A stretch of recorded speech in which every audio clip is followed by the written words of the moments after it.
can see here, we've got 6 programs this season. Bill and Carolyn Young, who I'll be introducing, are going to be talking about their experience with the Peace Corps. And next time, which is going to be on February 26th, we're going to have Edwin Burton, who's going to be talking about the state of economics in the state of Virginia and beyond. So please come back for that, and if you want to take one of the brochures, you can get the whole program and take it home with you. On an administrative basis, I want to let everybody know that there are bathrooms in the back around the corner there, so as well as downstairs, but it's a little easier to get to that one. So with that, I'd like to introduce Bill and Carolyn Young, who's going to be talking about the Peace Corps today. Yeah. If you read the article in the Rappahannock Record, you already know that they are seasoned travelers, and I think many people here already know Bill and Carolyn, so I'm probably not going to be telling you much that you don't already know. They have been married for over 50 years, and in that time they have traveled a great deal. But they traveled independently before they met and got married. They spent a 20-plus, almost 30-year naval career and moved over 20 times in that period. Bill was a decorated naval aviator, and Carolyn was teaching math and English on the high school and college levels, as well as raising the family. In their second career, that's what I kind of call their first career. And then their second career was when they came and they were at Christ Church School over in Saluda, and they both taught there for 3 years. They moved to Irvington, and that was when they started what I call their third career, and that was as volunteers in the Peace Corps. And I'm going to let them talk about that. Many of us here, I've seen people come in who have different connections with both Bill and Carolyn. As they retired from the third career with the Peace Corps, they stayed incredibly active in the community. And so you may have encountered either one of them in a variety of places. You may have seen Bill at the Lancaster High School varsity football games, as he was a assistant coach for the team. Basketball. What did I say? Sorry. Basketball. And Carolyn was a tutor, a math tutor for the team. If you're a golfer, you may know Bill from the Golden Eagle Golf Course, and he spearheaded the efforts to maintain that golf course. And many of us here are part of the Great Decisions Study Group and know Bill as the lead moderator for that. Carolyn, you may know from her participation in the 2017-2018 Lead Northern Neck Visions Leadership Forum. She's also was an elder at Campbell Memorial Presbyterian Church and has served on both the Board of Directors and Advisory Committee of the Link. And she's recently served on the Lancaster County School Board. So without further delay, because they have a lot to share, let me give you Bill and Carolyn Young.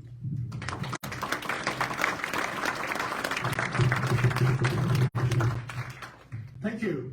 I'm going to start this, and we looked a lot younger. That was, we went to Ukraine in 2005, so a few little water has gone under the bridge. Okay, so I'm going to talk just a little bit about the fact that we were over 50. I was 58 when we went into Peace Corps, and it really is an opportunity for some folks that have finished their first career and are looking for something exciting to do that's different.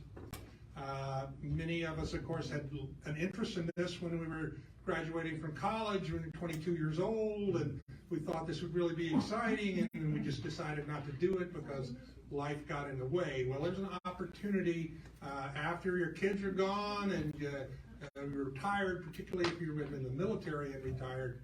So one of the things I wanted to say right up front is the Peace Corps wants you. They have no age limitations. What they have is they have medical limitations, which gets into what you're physically capable of doing, so that sometimes reflects upon your age. But there is no specific age that they will not consider you. And in the process of reviewing or preparing for this, I looked up their webpage, and they have a terrific webpage, and it's under peacecorps.gov. So if you get home this afternoon and you really have an interest or even, a thought, it would be good to look at this and realize it's a U.S. government organization that falls under the State Department. And it has existed since 1961. And that goes back to John F. Kennedy, and Sergeant Shriver was the first head of the Peace Corps. So it goes ways back, and it's continued to exist all and up until the pandemic. The pandemic hit, and they brought all of the volunteers back. So now they're in the process of reestablishing these positions overseas and getting our volunteers back into foreign countries. So one of the things it has up here, of course, over 241,000 volunteers over that time period, serving in 143 countries since 1961. Now I have an eye chart there, and I just want you to know that this, of course, is in the webpage, and you can look at it closely. But that gives you an idea. There's basically Caribbean, Central and South America, Africa, which is the center one there, which you can see even from way back in the back that there's more countries in Africa than anywhere else. North Africa and the Middle East, which is Morocco, and then you have Eastern Europe and Central Asia, and then Asia, then Pacific Islands. So those are the different areas of the world that Peace Corps serves. And unfortunately, Peace Corps does not serve in France or Italy, or you're not going to find those countries listed there. But there are some interesting tourist kind of places. Tanzania is on the list, for instance. Now, you don't live like you were a tourist there, but nevertheless, there's some very interesting countries that are on the list that they send people to. One of the primary ideas behind Peace Corps is that you speak the language of the country that you're going to. So part of the process of being designated a Peace Corps volunteer is you go through 3 months of language training. And Carolyn will go through that when she talks. So, but down here in the bottom, all of that is saying that in 2020, we started bringing back all the volunteers, and they're saying if you were a volunteer in one place, they will send you back now, et cetera, et cetera. But you just need to know it's up and going. They're looking for volunteers. And they will tell you on the webpage, whether they've got 13 volunteers in Mozambique, and they're looking for 2 more. Okay.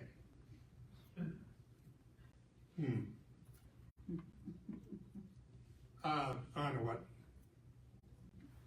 This is a map of Ukraine, but let me talk a couple of more things about Peace Corps before we go over that.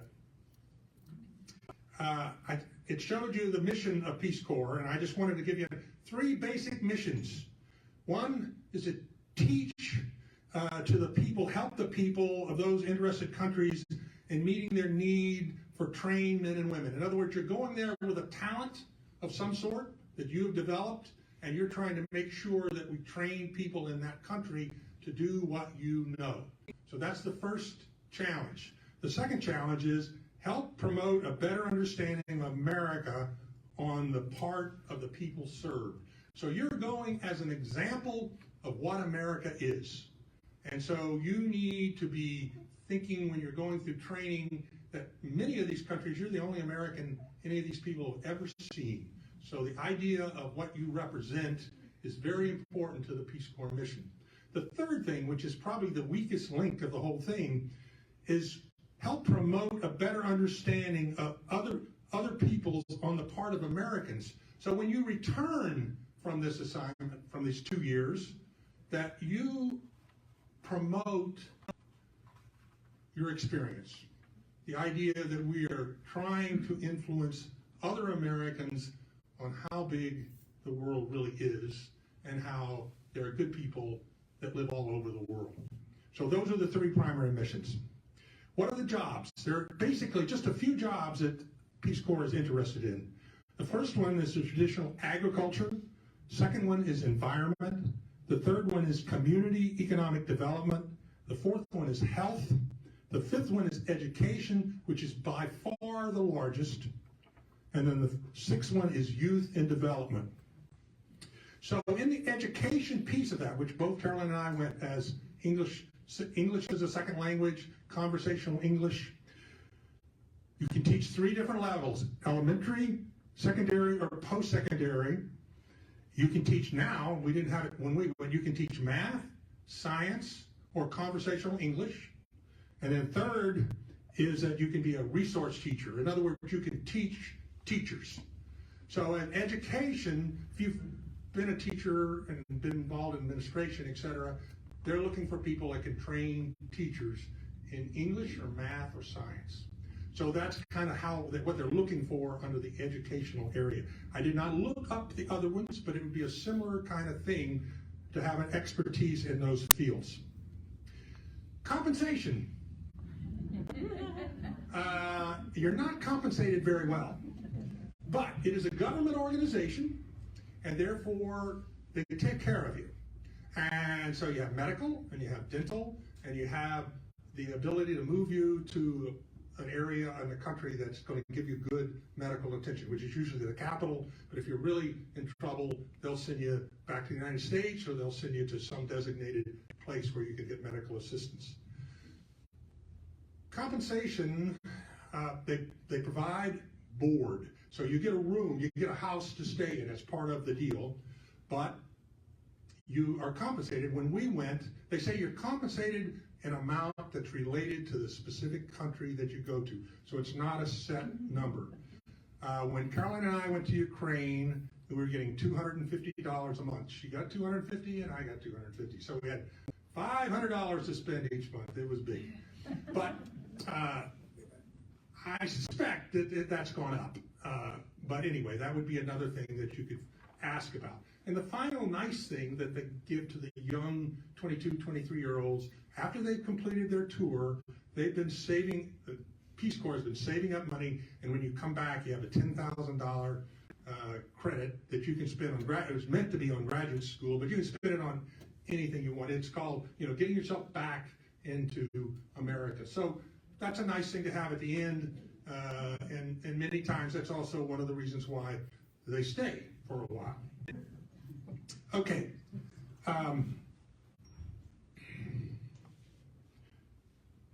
All right, now I want to talk about that map. So, the word Ukraine means borderland. And it's a, come in. So, the idea, of course, is that historically, Ukraine has been an area that's been crossed over by, many different kinds of people. And the reason is because it's flat. And it has very few geographic boundaries that would stop you. But I wanted to give you a quick overview of what it's located. I'm going to press this button. Yes. So you can see here in the north, we have Russia, and directly to the northwest, we have Belarus, and then over here to the west, we have Poland. Now, Russia runs all the way around here. That's all Russia. So this, of course, is Ukraine. This is the major river, the Dnieper, that runs all the way through into the Black Sea. So that clearly divides the country in half. It's one of the few major geographic boundaries that cause problems for military or whatever to go across the country. You have the Carpathians down here near Moldova, and here is the Carpathians. The rest of this country is what's called the steppes. And of course, it's very famous for black soil, very famous historic area for agriculture. And then I would like to point out one other thing. Whoops, wrong one, sorry. This is Crimea right here.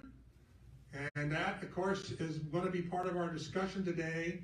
And it sits in the Black Sea, which of course leads into the Dardanelles, Straits of Dardanelles, which is part of Turkey, and that feeds into the Mediterranean Ocean. So this is a large port right here at Sevastopol, large Black Sea port for the Russian Navy.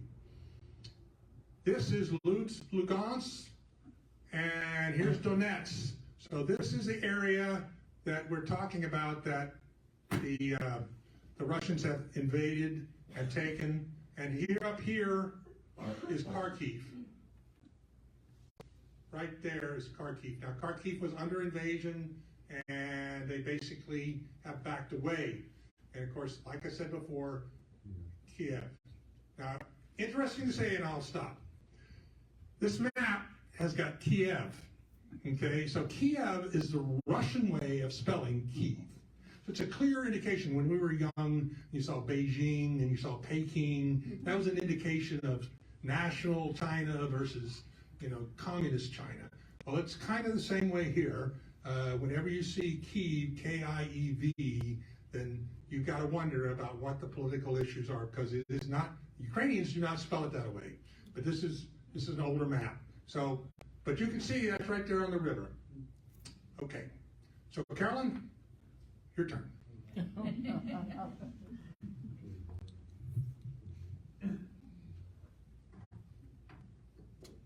get to do some of the fun stuff.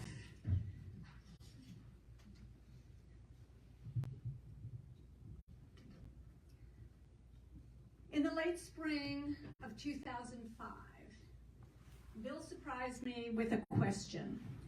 And it was a real here and now kind of question, a third life now kind of question, and it needed an answer.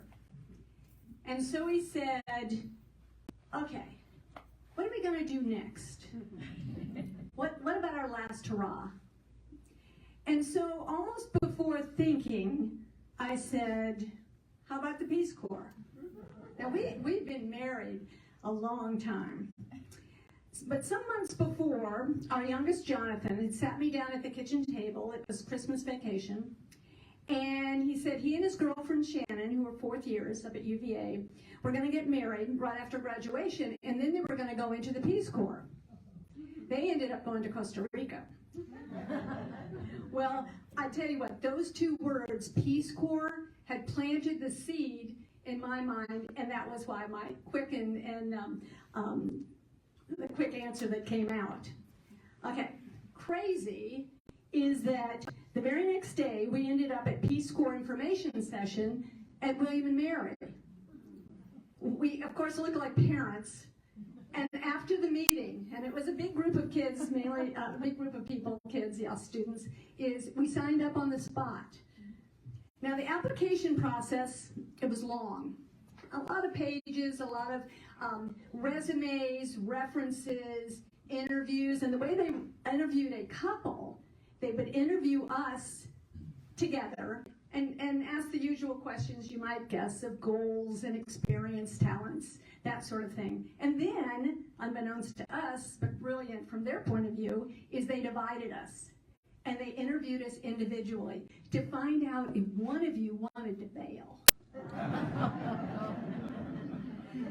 Now, medical was pretty thorough, and Bill alluded to that a little bit. Medical was top to bottom. And medical fouled me up, to tell you the truth, because when I checked the box for arthritis, I had to explain that about 10 years prior, I had had a lot of pain with compressed cervical discs. So what happened is, late one night, after we'd filled in all the forms, all the resumes were in, interviews over, I got this call. It was pretty late. They always seem to call us at night, very late. And they, this cheerful person on the other end, I was on our end, and she said, oh, we accept Bill readily, healthy Bill. But they turned me down flat. Well, I begged a little. It was a nurse on the other end. I begged her a little and said, well, what can I do? And she said, well, no, this is problematic, but what you can do, she said, you have to be completely checked out. Your neck has to be completely checked out, and all of you. And then she said, and you have to be able to carry a 50-pound box up a long staircase and down the long staircase. So I said to her, I have moved over 20 times.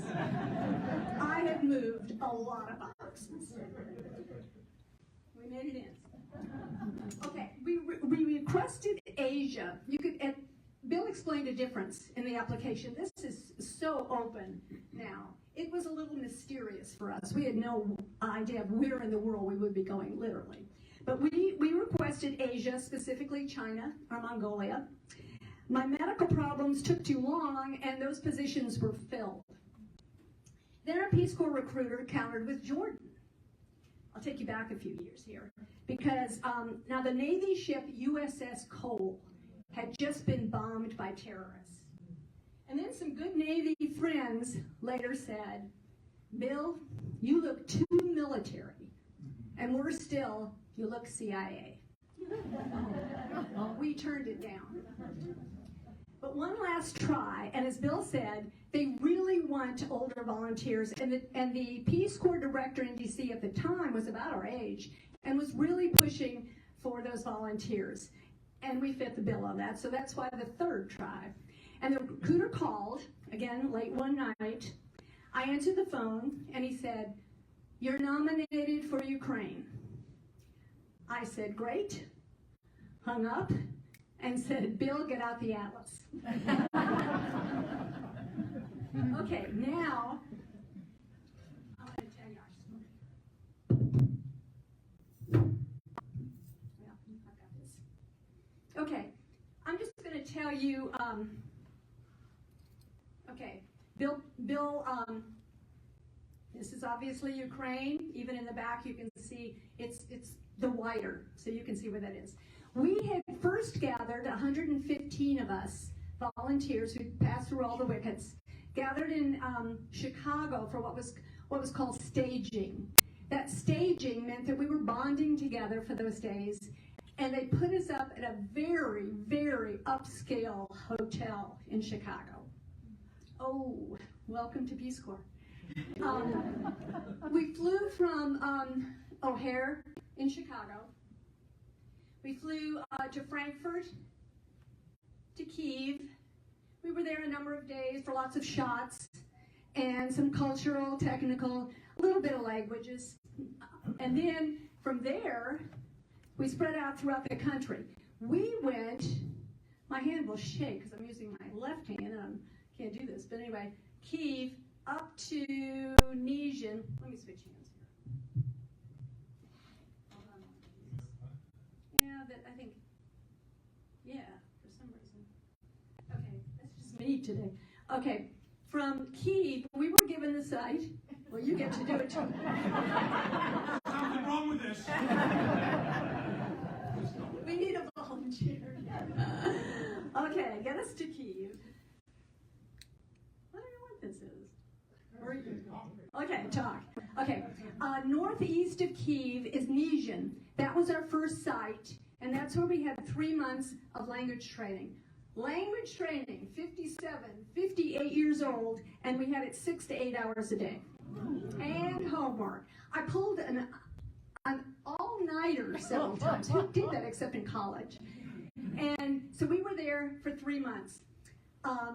It was an extraordinary time. My favorite village, my favorite Ukrainian was my mama Luda, and I will talk about her later. From there, wait just a second. Yeah, from there, after the 3 months, we went 10.5 hours overnight train from Kyiv to Lutsk, which is about 100 miles from the Polish border, 100 miles from the Polish border, not far from Lviv, and you've heard of that. Unfortunately, you know more than you would ordinarily know. Okay. I'm going to take you through both slides and intermittently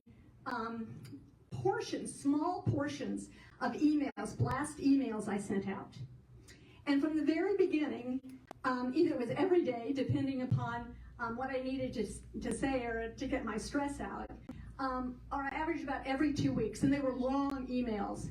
I'm going to give you short snippets of those between slides, just to give you a flavor for our experience there.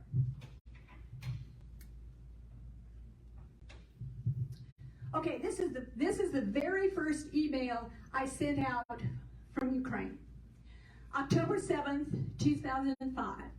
Hey everybody, we've been incognito since Chicago. The free fall is ongoing. Our host families in Nijin were waiting for us, waving their hands and grinning into ear, and Mama Luda with henna-dyed hair exactly matching her coat, and beekeeper Papa Misha. Lots and lots of love. Okay, this was our first home. Soviet high-rise. Generally, there are 10 stories high. Or was in our workplace in Lutz. This is Nijin, our first one. And we live, oh, wait a second. Okay, we lived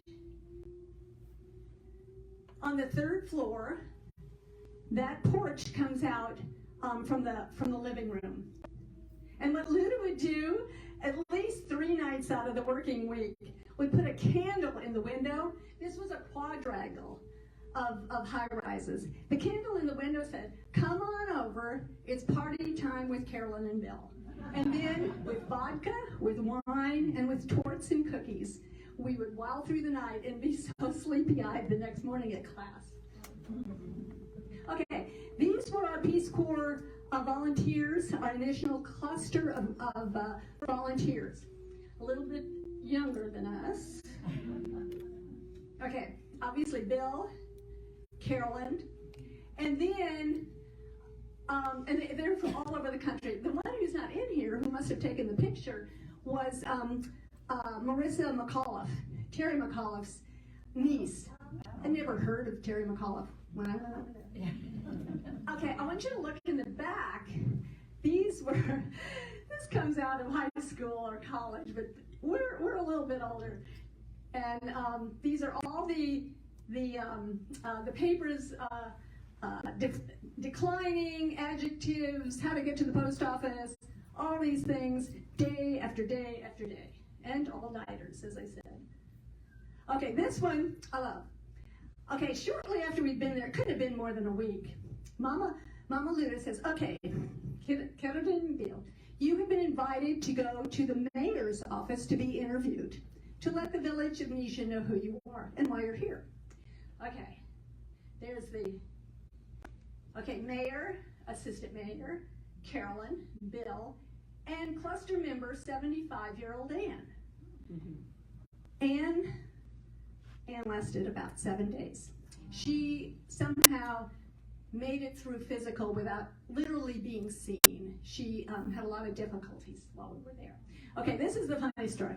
We get there, and of course the mayor was going to interview Bill and not the other ladies. Women are very much second class in Ukraine. So he goes over, checks the microphone to Bill. Bill is standing with the mayor, and Serhi, our language facilitator, is hanging right over Bill's shoulder, translating word by word. It's terribly obnoxious. You can't even hear yourself think when someone's doing every word. But the mayor says to Bill, in Ukrainian, Bill's answering in English, all right? He says to him, how do you like Nijin? And Bill very simply and honestly answers, it is very clean and there are many pedestrians. And then all of a sudden, Serhi turns completely white, stops for a moment, and then keeps on translating through the interview. After it's over, Bill grabs me, takes me aside. He's laughing like crazy. He says, Serhi said, why did you say there were many pedophiles? Oh my God. Lost in translation can be a lot of fun. Okay, October 20, 2005. March 3rd, and this is a funny order. I did it any way I could get these things out. Sorry I made time out here. The Nesian Internet Cafe is temperamental at best. Teenage proprietors are breathing down my neck. Peace Corps language, cultural, technical facilitators are losing us to Kyiv this Saturday. The big city, on our Peace Corps salary, borscht and brown bread may be a stretch. It was $250 a month. Okay, we're in Luda and Mishan's tiny little kitchen. They welcomed us into her home. They had a kitchen, a living room, and one bedroom, and a little bitty bath.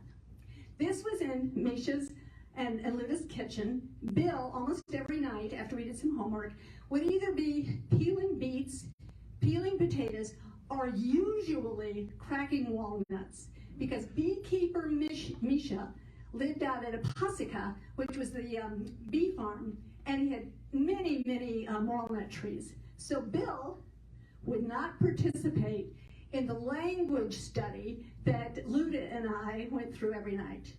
And so what she would do is come in after dinner, after she cleaned up, she did everything. She would come in and say, Carolyn, let's chat. That's the only English she knew. Let's chat. Now you need to know, she spoke Russian. We were learning Ukrainian. So as Bill's at one end of the table, we're at the other, sitting down, knee to knee. She had her old schoolgirl dictionary that went Russian to English. My new Peace Corps dictionary went English to Ukrainian. Oh, now, it's like Ukrainian, it's like Spanish to Italian, is Ukrainian to Russian. So a lot of pointing at words and pantomime, that kind of thing. Okay, this is my wonderful Luda, Carolyn, and this is the bee farm. There were 90 beehives. 90. You only get to see a few. Okay, this is the dacha of Misha's parents. Been there for hundreds of years, and we had a big picnic. And you need to know we're putting together kebabs, shashliki, and I want to tell you that, and we went to lots of parties, that the men, after all of this was prepared, the women would take out the prepared kebabs and they would heat them over the fire. So when we all sat down to eat and all the toast and all the vodka was being drunk, they would toast the cooks, the men. Okay, November 27th, 2005. Hey everybody, stress on my body and soul comes and goes. Surprising interruptions come and go too. Lots is always lost in translation. Yesterday, Russian-speaking Mama Luda rushed us arm in arm down the stairs to an old van, which filled with boxes of food and happy friends Dima and Tonya, their best friends. Off to an 8-hour picnic, they were at least that, at their dacha, not Chivago, but Cossack kebabs, dancing, and Papa Misha's accordion. Bottles and bottles and bottles of homemade vodka endlessly made their way from under the table and in the guise of well-loved soda bottles. Okay, this was another party. This is Luda's mother. All these other women are babusias, they're grandmothers. I was a grandmother too. Now, she's about 10 years older than I am. This one was quite a bit older. And the two on either end are younger than I am. And all of the women, even the one on the right, I'm surprised she didn't have them all. We call them babushas, grandmothers. And there's some magical age where you got your babusha scarf. Okay, shortly after that, we were sworn in as Peace Corps volunteers. Before that, we didn't even get a paycheck. So it was three months later, volunteers. Bill, me, Luda, and this was my teacher coordinate mentor. This was Olena, Carrot Hair. This was Luda with her henna. And this is Bill's, and you have to know, Nina was gorgeous. And she had bleach blonde hair. All of them just wonderful, wonderful friends. December 9th, 2005. 19 December, we leave for final testing. Everybody passed. And you need to know proficiency was not some were high, some were low, but everybody passed. And swearing in Kyiv. The swearing in is a super big deal. The U.S. ambassador will host the event, and the Ukrainian government officials, host families, coordinators, et al. Will be invited. Several of our young buddies are going native with sexy stiletto boots, clingy sweaters, etc. I may opt for a babushka scarf wrapped around my head. September 9th, this is out of time order, but it was also in Kyiv, so I put it here. Hey everybody, earlier in the day, after a visit to get my heel spur checked and an insert made at Peace Corps Medical in Kyiv, 4 of us stopped on the way back to see an amazing bronze statue commemorating tortured victims of Jewish ethnic cleansing. The bodies, frozen in relief, tumbled down the side of a grassy hill. Thousands had been shoved and trampled. Expressions of terror silhouetted against a cloudless blue. Horrific Babi Yar. Babi Yar is a grassy park in Kyiv. It has been bombed and obliterated. Okay, this is our permanent work site, and one of the first things our host family there took us out to the old castle, the Lutz Castle. November 11th, 2005. Hey everybody, well, we are in the middle of our visit to what will be our permanent work site here in Lutsk. Old Lutsk. Town castle, monastery, and Catholic cathedral date from the early 11th and 14th centuries Common Era. Beneath the structures, a man-made warren used to evade and hide from the Poles, Nazis, and Soviets is partially exposed. A monument marks the exact spot where a Ukrainian patriot was burned to death by the Soviets. Over 4,000 so-called Ukrainian nationalists met the same fate. Stalin's Red Famine, that was 1933, Red Famine liquidated. And I used that term. I recently read Anne Applebaum's book, Red Famine, used the same word, liquidated. It's strong. 4 million people, and that can go up from 4 million to maybe 10 million. Okay, this is our Peace Corps group of volunteers in Lutsk. This was a partial picture. This was our apartment of all the people who were there. This was Thanksgiving, and what we did is, you need to know, obviously we celebrated it on Saturday. We didn't get Thanksgiving Thursday off, but Marissa McAuliffe, who was in this group, I don't know if she was she was in the kitchen or helping me or taking the picture. But anyway, we didn't have any turkeys. They don't eat turkey. They eat chicken, if that. And so she said, I can go into the village, and my host papa can catch one. So we found out, and I said, please have them pluck it before I get it. So sure enough, she brings it in the day before. And so I cook a Thanksgiving turkey in this oven to the right. Now you need to know, a Thanksgiving turkey in a tiny oven that only has on and off. Now, wait a second. At the bottom, right here, that's a drying rack. This is a tiny little place. And for at least over half of the year, you have no hot water. And so, of course, you would boil it on the stove as you needed it to bathe. But Bill would wash our clothes in a big plastic green pan on the floor of the shower, wring it out, and then put it out on this drying rack. So that kitchen was wall to wall clothes, or we were cooking. There's a tiny sink in there. March 10th, 2007. School has been both a struggle and a godsend.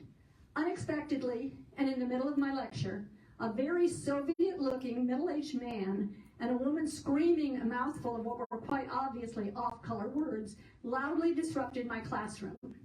My friend, the old rector, shouted behind them and translated when they left. Apparently the room's rectangular tables and chairs were dangerously configured, and the plants on the sills were higher than the requisite 25 centimeters. The old rector told me he would have to pay a fine for these infractions, but these infractions were not mine. I laughed hard and brought a big smile to old Volodymyr's face. We ended with an erstwhile Ukrainian moan, Harasho, let it be, which is just que sera, sera. This is an oppressed country. What will be, will be. But the educational system, the administrators at my school, there were rules you followed, and if not, you paid for it. These are a couple of four of my kids that were, I'll tell you in a minute, some of the explanatory blessed emails come after it. These are four of my kids. What I want you to see is what's on. CCS, Christ Church School. March 13th, 2007. Hey, everybody again. Bill's PSPA grant, his Peace Corps small project total, 4,000 plus, went through. This is a very big deal. It will be the first and most up-to-date resource room for the English Linguistics Department at his university. I have two ongoing fun projects. My honors writing class is coordinating an advice column, Dear Abby, Titka Paraska, for the school newspaper. The second project is a collaborative pen pal email, those girls were in the pen pal club, or letter writing exchange with students at my former school, Christ Church, located not too far from our home in Overington. The kids are over the top enthusiastic. Every boy wants an American girlfriend. This is a very impressive building. This was Bill's Volyn State University.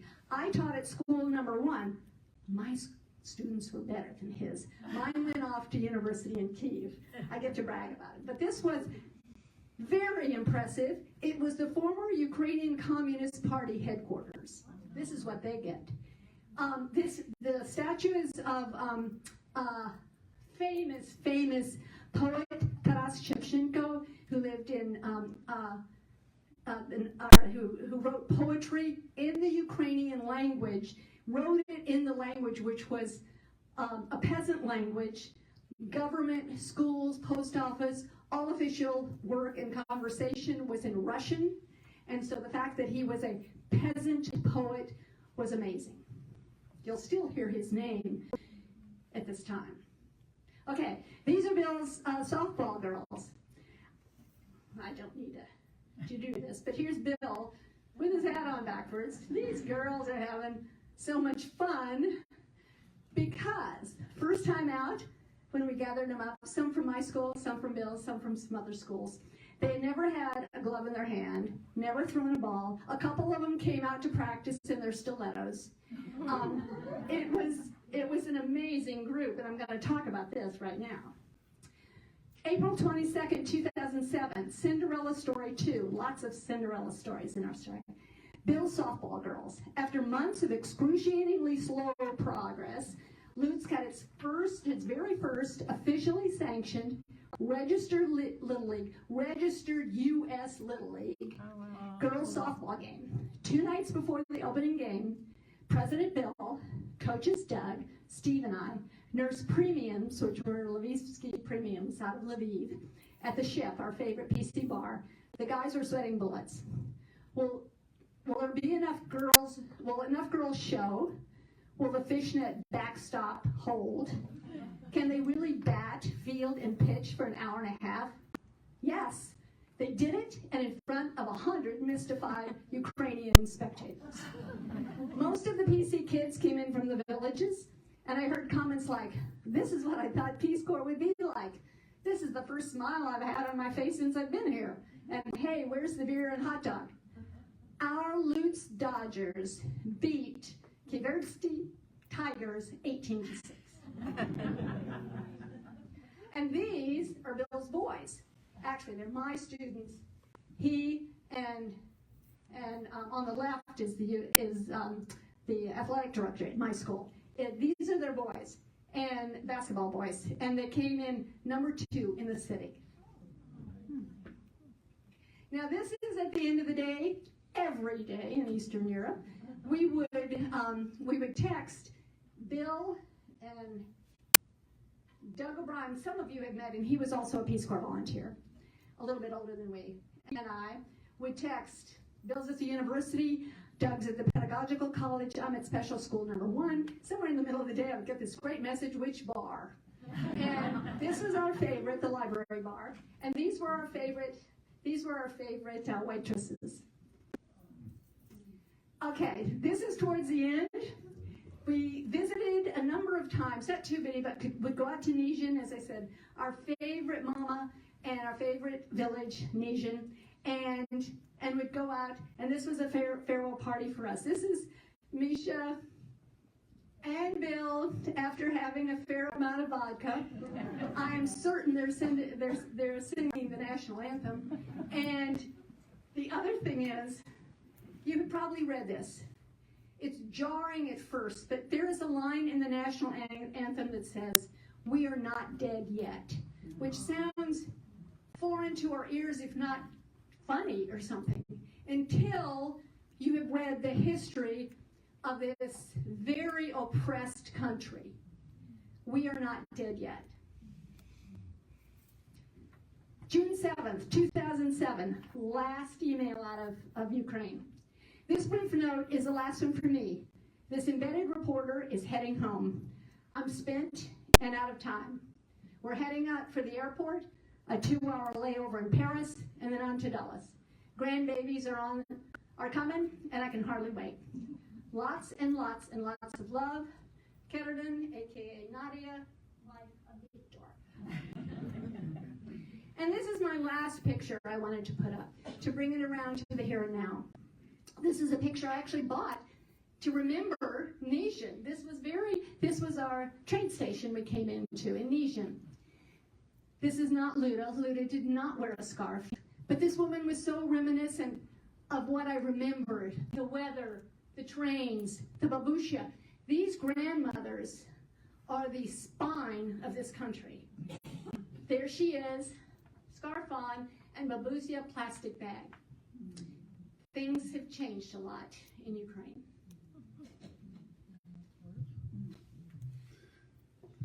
Okay, so we're all aware now of what's going on in Ukraine, I'm pretty sure.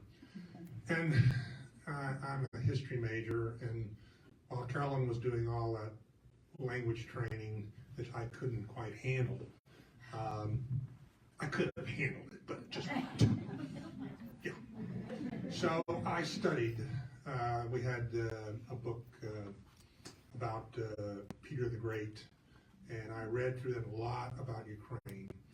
But I'm just going to give a brief overview here. We can go all the way back to the 12th century and start there and work our way forward, but we just don't quite have time to do that. But it is a long history between the Ukrainians and the Russians. And I think the main thing that you have to have in your mind is that the Ukrainian national idea has been only in our recent time. During the First World War, there was several months after the war was over where there was a Ukrainian government that lasted, and of course if you remember, the Russian Revolution was going on, and it lasted 10 months or something, just barely long enough to even call it real. So 1991 is really the beginning, the very beginning of what we would think of as Ukrainian nationalism. But I don't want to go all the way back to that. I just want to make a couple of things that we can be aware of when we go into the questions and answers. We got to Ukraine in 2005. The Orange Revolution was in 2004. So when we got there, we had a Western-looking prime minister, and that was Viktor Yushchenko. And his partner in politics was Yulia Tymoshenko. That was a lady. It was a beautiful lady that actually had unbelievable enthusiasm. Luda loved Yulia Tymoshenko. I mean, she just cried about her. So what happened was they fell out of power, and Viktor Yanukovych, who was the head of the Party of the Regions, became the prime minister and eventually became the president. And the key thing was that Party of the Regions was Eastern, and it was Eastern Ukraine, and it was primarily Russian. So the argument always has been, what do we want to be? Do we want to be Europeans or do we want to be Russians? And of course, when you look at Europe and you look at Russia, it's pretty obvious what you want to be. But it wasn't so obvious to the people that lived in eastern Ukraine. So Yanukovych is the president of Ukraine. Everybody in the west of Ukraine is thinking that we're going to make an agreement with the European Union. In 2013, Yanukovych says, you know, when he gets a deal from Putin, and Putin offers him billions of dollars and a discount on oil and gas from Russia to join and back away from the European Union. 2014, he does that, and Western Ukraine rises up. And we have this huge revolution that Yanukovych finally chickens out on and flies to Russia. So that is the second big thing, 2014. And then out of that, Putin invades Crimea. Now, I wanted to point out where Crimea was. The big thing we always have to remember about Crimea, first off, it's very Russian, probably 90% Russian speaking. It also is a base for one of the largest Russian fleets, the Black Sea Fleet. So you have a lot of military there. And if you remember, the Russians took over Crimea with this bunch of guys running around that didn't have uniforms on, who were probably Russian soldiers, etc. Crimea ends up becoming part of Russia. And in the meantime, these groups of people in the east, really pointing out Donetsk, they become part of Russia. So you have this kind of a civil war, and it's all focused on whether you think of yourself as a Russian or you think of yourself as a Ukrainian. Very, very difficult. But they had a civil war. Over 13,000 people had died between 2014 and Putin's invasion in 2022. So there was a live war going on from 2014 to 2022 in Ukraine. One of the reasons why Zelensky was elected was to end the war with Russia. That was what his campaign promise was. Didn't work out. Ukraine, of course, almost a year ago, 24th of February, almost a year ago, Putin invaded. And, of course, he thought that Ukraine was going to roll over. He didn't realize what a difference it was from the way he saw Ukraine. And so, of course, it didn't work out. He ended up trying to cut out the government in Kyiv. He invaded from three sides. One of those outfits went right through Nizhyn. They had battles in Nizhyn. We have an airfield in Lutsk. It was hit by cruise missiles. So, you know, a lot of these people that we knew had to face this kind of battle. But I will say that we have been so proud of the Ukrainian people that they've stood up to this. And they've stood up to it well. And in fact, there is hope. There is hope that Putin has misjudged, badly misjudged, and that he's not going to have any kind of victory, let alone the kind of easy victory that he thought he was going to have. But we have a time period coming in the spring, that we expect the problem with, of course, the reinitiation after the winter is over of an event from the Russian side. Remember, 160 million people in Russia, 40 million people in Ukraine. So there's a huge difference in population. But the Ukrainians are fighting on their home. They're fighting for their home. And they're fighting for their nation. So we appreciate you paying close attention. I hope you enjoyed our little...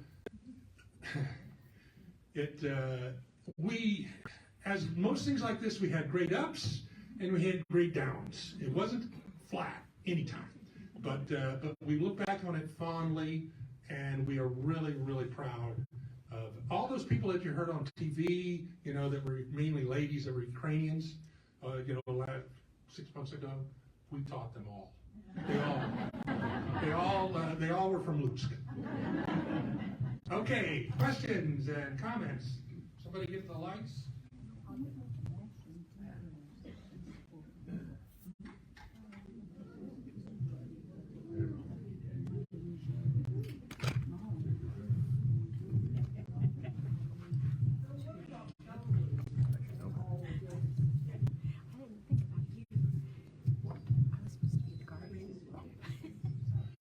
She's asking about Belarus. Belarus. Coming in from the northwest. Belarus is called White Russia. Ukraine is Little Russia. So both of these countries accepted independence, took independence at the fall of the Soviet Union in 2019, or 1991. Get the numbers right. Belarus is a very, very strong autocratic government. And I don't think they've ever gotten the feel that they're any kind of democratic process. And so Ukraine actually has kind of a close to a representative parliament where, they can affect the leadership somehow. Seems to me that Putin and the leader of Belarus, who I can't think of, he's got another hard name, have pretty much been lockstep. And the other trick was that though the Russian military was supposed to have been doing training exercises in Belarus when they attacked. And that's one of the reasons why I think the soldiers really thought that. It was one of the reasons why the soldiers were so upset in the very beginning. I mean, the very beginning of this thing, when they tried to take Kyiv, was that the Russian forces kind of fell apart. There was a lot of different reasons, but some of it was because morale was horrible because those guys didn't realize they were invading Ukraine until they went into Ukraine. But Belarus you would think that the same kind of issues that are going on in Ukraine would also be going on in Belarus. But somehow or another, I just think they've been held closer to the Soviet system, and they don't get to travel as much. Minsk is their big city, but it has nothing that comes close to being like Kyiv. Kyiv is a Western city, or it was a Western city, a wonderful place to visit. But that's the best I can do. You read little bits, but nothing is very solid. Right. What? I'm wondering what degree do you think, or how important is the split in Ukraine between the Russian-speaking and culturally hereditary people and the other Ukrainians? And how long will that have an effect? That's a great question. So when we left Ukraine in 2007, we met at the airport with about 6 or 7 other Peace Corps volunteers that were heading home at the same time, probably on the same airplane. And we all said, well, what do you think will be in 10 years? And we all said that Ukraine would be divided in half.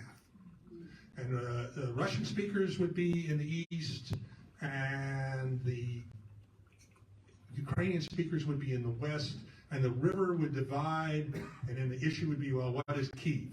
What is Kyiv? But I tell you what, another huge malfunction of Putin's brain was that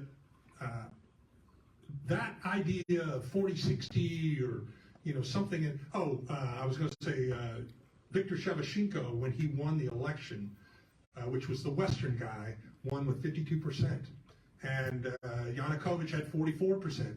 So and that was in 2004, 2005. So even then, it's clear breakdown between the two.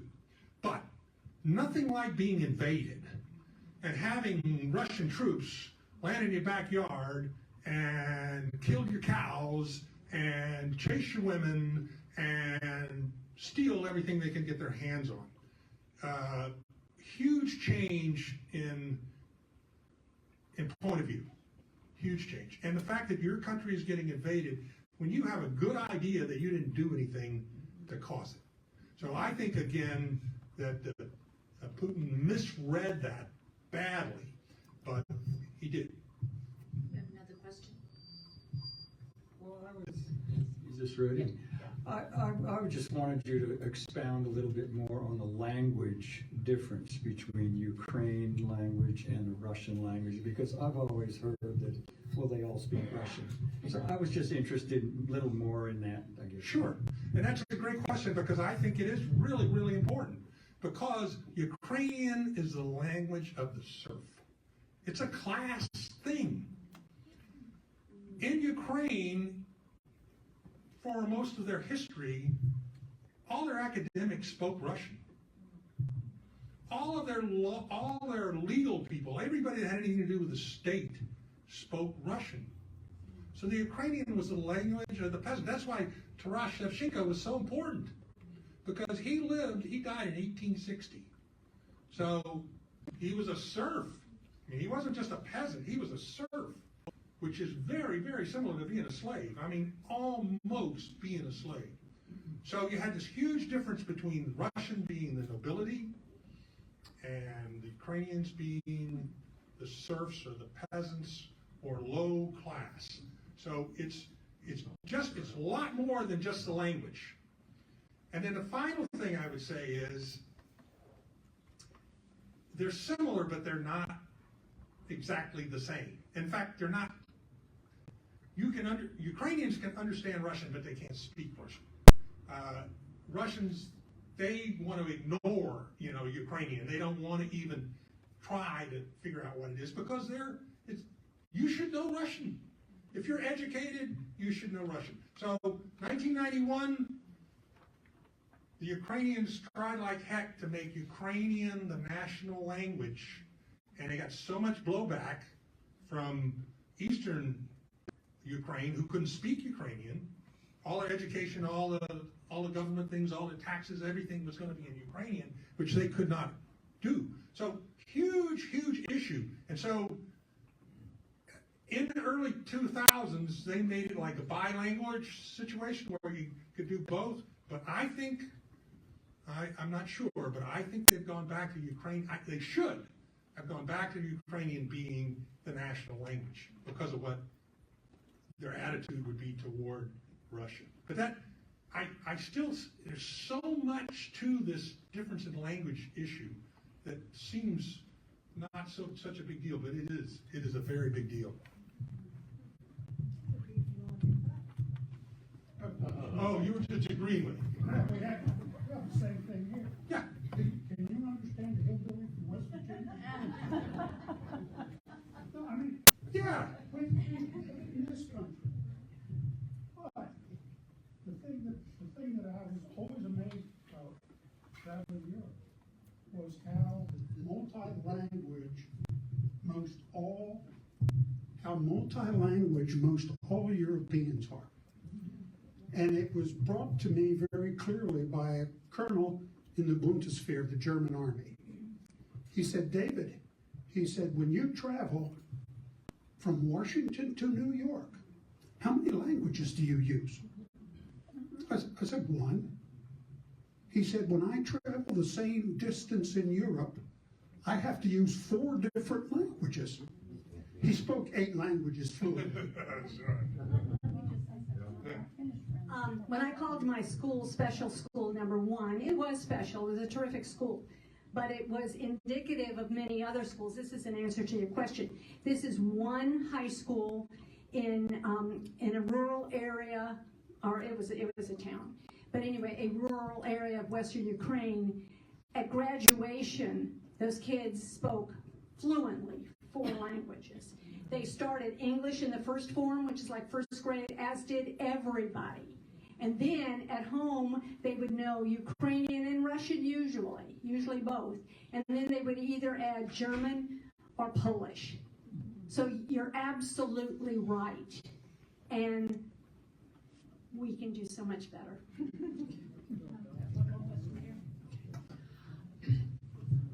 I know that you indicated that the steppes area in Ukraine is agricultural. My understanding was that the eastern area, like Donbass and that area, is the industrial area, and that was the big attraction. Not only because they're Russian speakers, but that area. Is that the only industrial area, or what other areas? It's the major industrial. There's also coal there. There's some rare earth resources kind of stuff there. So it's much more. But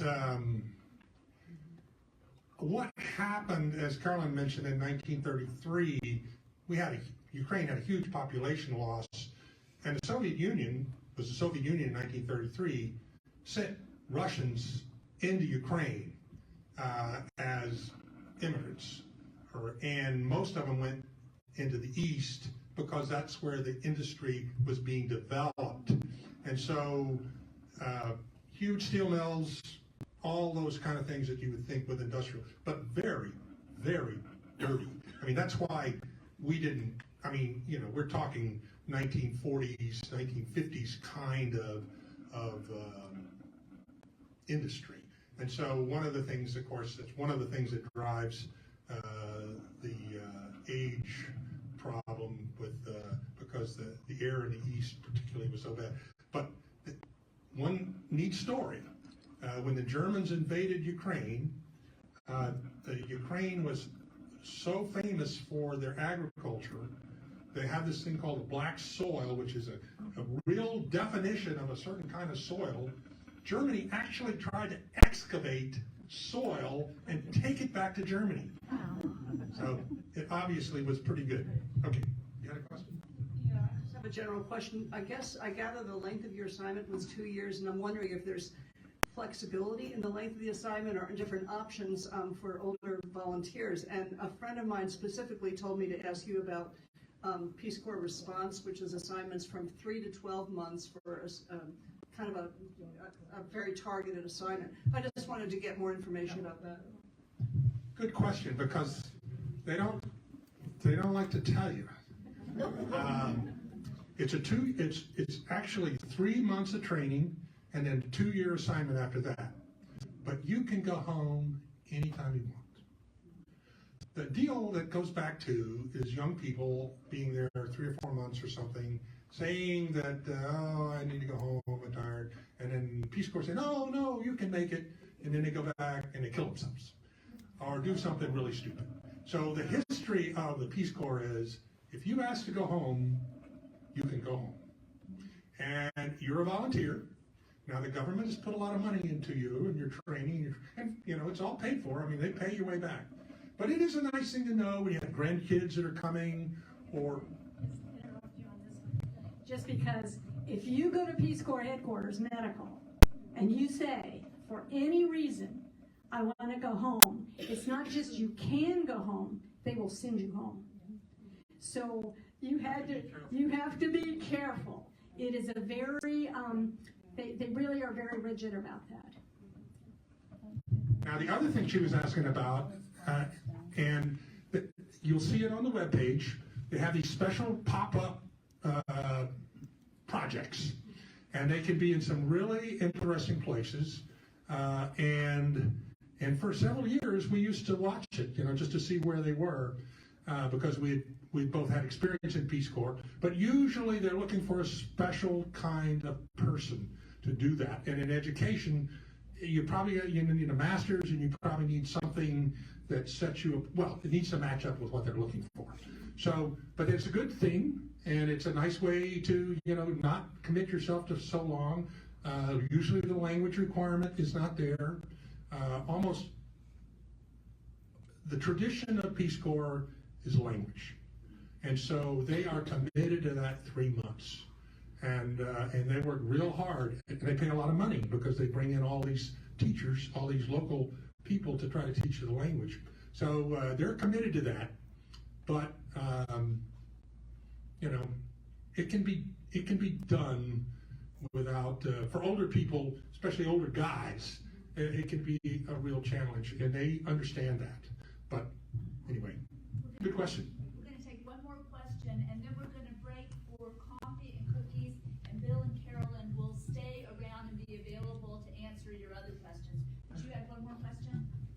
Actually, I have a comment and a question. The comment first. If you were here today attending this very interesting lecture, you would find a book that I used to have, and I loaned it to sister and have never gotten it back. But it's called Prisoners of Geography, and it was written by a British man named Tim Marshall, I believe. It's several years old, but his theme is that every country and area is a prisoner of the geography they have. Putin is so interested in Ukraine and Poland and all the countries to the west of him because he doesn't have mountains or big barricades between him and them. In other cases, Latin America, with a whole chain of mountains down the west coast, doesn't have as much going across that. It's harder. And the chapter on the United States, one of the reasons we've done so well are the geographic advantages that we have. So do try to find that book. I think you would find it very interesting. And my question is, I'm wondering how many people here have served in the Peace Corps. I was in the Peace Corps in Colombia back in the 60s when things were quite different. They are. For instance, our allowance when we got out was $50. There you go. $1,200. We were living good at $250 a month. But I used it to travel all the way down to Tierra del Fuego back up the Amazon. So There you go. So the question is, how many people here in the audience have done Peace Corps? There you go. 1, 2, 3, 4, 5, 6. Yeah, what country? Honduras. Honduras. Zambia. Zambia, Africa. Well done. We have one up here. What country?